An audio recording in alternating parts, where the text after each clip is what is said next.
ফাইনালের স্বপ্ন বোকামি, শান্তর কণ্ঠে যত আক্ষেপ, ক্রিকেট বাংলার প্রাণ।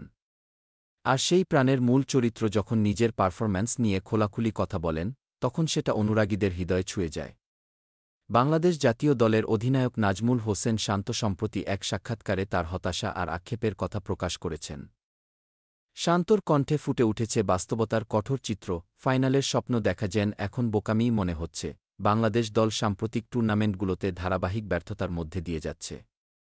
ব্যাটিং ব্যর্থতা, বোলারদের লাইন লেন্থের সমস্যা, অধিনায়কত্বের চাপ, সব মিলিয়ে এক কঠিন সময় পার করছে টাইগাররা। শান্ত নিজেও স্বীকার করেছেন, আমরা নিজেদের লক্ষ্যের কাছাকাছিও যেতে পারিনি। এমন পারফরম্যান্সে ফাইনালের কথা ভাবাও একটা বোকামি। অধিনায়ক হিসেবে শান্তর দায়িত্ব যেমন বেড়েছে, তেমনি চাপও বেড়েছে বহুগুণ। প্রত্যাশার পাহাড় ঘাড়ে নিয়ে যখন দল বারবার ব্যর্থ হয়, তখন একজন নেতার হৃদয়ের ভেতরের হাহাকার প্রকাশ পায় তার কথায়, চেহারায়।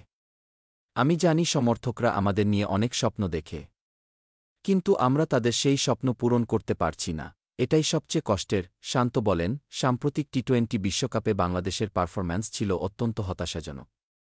ব্যাটিং অর্ডারের ভঙ্গুরতা, মিডল অর্ডারের অভিজ্ঞতার ঘাটতি, স্পিনারদের ধার কমে আসা, সব মিলিয়ে চ্যালেঞ্জ ছিল প্রচণ্ড। শান্ত জানালেন, আমরা চেষ্টা করি, কিন্তু পরিকল্পনার বাস্তবায়নেই মূল ঘাটতি রয়ে যায়।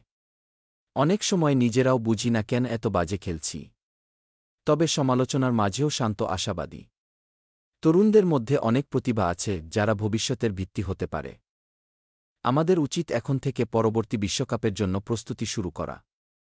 দলে যে যার জায়গা থেকে দায়িত্ব নিতে হবে, নয়তো ফলাফল একই রকম থাকবে। শান্ত বলেন, বিশ্লেষকরা বলছেন, বাংলাদেশ দলের পুনর্গঠনের সময় এসেছে। আর এই পথচলায় শান্তর নেতৃত্ব কতটা কার্যকর হবে, সেটা সময়ই বলে দেবে।